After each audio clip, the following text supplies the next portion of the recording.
मेरे दिव्य गुरुदेव श्री परमहंस योगानंद जी के द्वारा ये टॉपिक, संसार आपको धोखा देने का प्रयास करेगा। जीवन में प्रत्येक वस्तु आपको ईश्वर से दूर ले जाती है।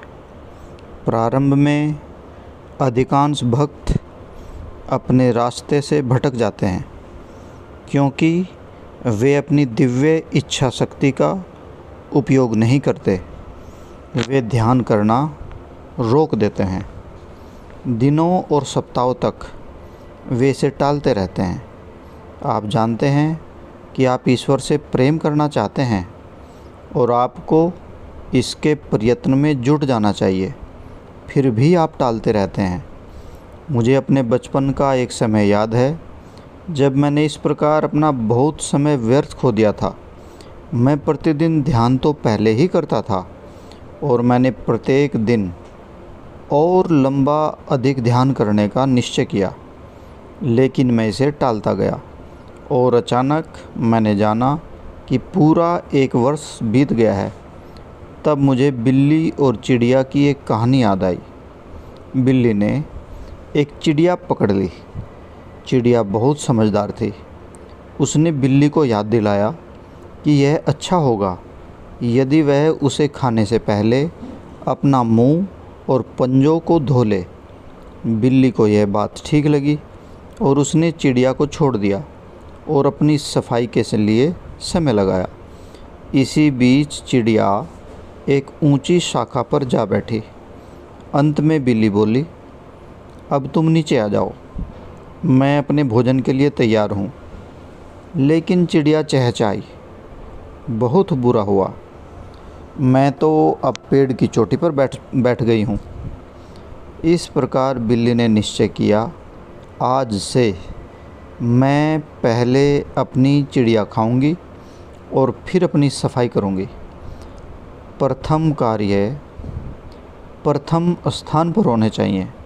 अतः जब आप प्रातः जागें तो ध्यान करें, और यदि आप ऐसा नहीं करेंगे तो संसार आप पर अधिकार जमाने टूट पड़ेगा और आप भगवान को भूल जाएंगे। रात में सोने से पहले ध्यान करें। मैं ध्यान करने की आदत में इतना अभ्यस्त हो गया हूँ कि रात्रि को सोने के लिए लेटने के बाद भी मैं स्वयं को ध्यान अवस्था में पाता हूँ। मैं सामान्य तरीके से नहीं सो सकता। ईश्वर के साथ रहने की आदत आगे आ जाती है। आपकी इच्छा शक्ति में ईश्वर का प्रतिबिंब निहित है। इच्छा शक्ति का अर्थ है स्वतंत्रता। इच्छा शक्ति का अर्थ है स्वर्ग। यदि आप संसार के आकर्षणों द्वारा अपनी इच्छा शक्ति को कमज़ोर नहीं पड़ने देते तो आप अपने लक्ष्य तक पहुंच जाएंगे। परंतु आप में से अधिकांश लोगों ने अपनी इच्छा शक्ति को बुरी आदतों के द्वारा कमज़ोर कर दिया है। आप में से कई प्रतिदिन उनमें लिप्त रहते हैं, जैसे क्रोधपूर्ण वाणी, मदिरापान, धूम्रपान। आप सोचते हैं कि आप इनके बिना नहीं रह सकते, परंतु एक समय था जब आप जानते तक नहीं थे कि धूम्रपान, शराब या कड़वे बोल क्या होते हैं। आपने इन आदतों को अपनाकर अपनी स्वतंत्रता का त्याग कर दिया है। क्या तुम अवश्य ही इनके दास बने रहना चाहते हो? जब तक आप इन सांसारिक आदतों को समाप्त करके अपनी इच्छा शक्ति को स्वतंत्र नहीं कर लेते और फिर उस इच्छा शक्ति को ध्यान करने के लिए उपयोग नहीं करते, आप ईश्वर को कैसे प्राप्त कर सकते हैं? चाहे आपके शरीर को कुछ भी हो जाए, फिर भी ध्यान करें। रात्रि में जब तक आप ईश्वर से संपर्क न कर लें, कभी भी न सोएं। आपका शरीर आपको याद दिलाएगा कि आपने बहुत कठिन परिश्रम किया है और आपको विश्राम की आवश्यकता है। किंतु जितना अधिक आप इसकी मांगों की उपेक्षा करेंगे और ईश्वर पर एकाग्रचित होंगे, उतना ही अधिक आप आनंदपूर्ण जीवन से प्रज्वलित रहेंगे। जैसे एक दहकता हुआ गोला। जब आप जानेंगे कि आप एक शरीर नहीं हैं, आपकी इच्छा शक्ति में ही ईश्वर का प्रतिबिंब निहित है। यह प्रतिबिंब अपवित्र हो गया है क्योंकि आप अपने मन के दास बन गए हैं।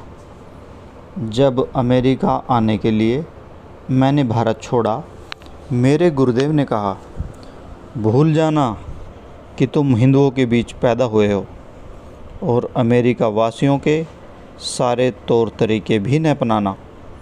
अपनी सच्ची आत्मा ईश्वर की संतान बनकर रहना। उनके इस अच्छे परामर्श का पालन करते हुए मैंने अपनी इच्छा शक्ति स्वतंत्र रखी है। यदि सारा संसार मेरे विरुद्ध खड़ा हो, मुझे पता हो कि मैं सही हूँ और दूसरे गलत हैं, तो मैं अपने विचार को कभी भी नहीं बदलूँगा। तो स्वतंत्र इच्छा शक्ति का मतलब अच्छाई के लिए अपने विचारों पर दृढ़ रहना और सिर्फ आगे बढ़ते रहना। जब इच्छा शक्ति सक्रिय हो जाती है तो कुछ भी असंभव नहीं। एक अच्छे, लाभदायक, रचनात्मक लक्ष्य को चुनें और फिर निश्चय करें कि आप उसे प्राप्त करके ही रहेंगे। चाहे आप कितनी बार भी असफल हों, प्रयास करते रहें, चाहे कुछ भी हो जाए। यदि आपने अपरिवर्तनीय दृढ़ निश्चय कर लिया है तो पृथ्वी टुकड़े टुकड़े हो सकती है, लेकिन मैं जितना हो सके प्रयत्न करता रहूँगा। इस तरह तब आप सक्रिय इच्छा शक्ति का उपयोग कर रहे हैं और आप सफल हो जाएंगे। ऐसी सशक्त इच्छा शक्ति ही एक व्यक्ति को धनवान बनाती है, दूसरे को शक्तिशाली और किसी अन्य व्यक्ति को संत बना देती है। केवल अन्य कुछ संत ही ऐसे नहीं हैं जो ईश्वर को जानते हैं। यदि आप सही ढंग से प्रयत्न करें तो आप भी ईश्वर को पालेंगे। आज एक महान चिकित्सक अथवा एक सफल व्यापारी बनने में दृढ़ इच्छा शक्ति का उपयोग करने का क्या लाभ, जबकि कल आपकी मृत्यु हो सकती है। इसलिए संतों ने कहा, सर्वप्रथम ईश्वर को खोजो। अपनी इच्छा शक्ति को सर्वप्रथम ईश्वर को जानने में लगाएं, तब वे आपके जीवन में पथ प्रदर्शन करेंगे। जय गुरु जी।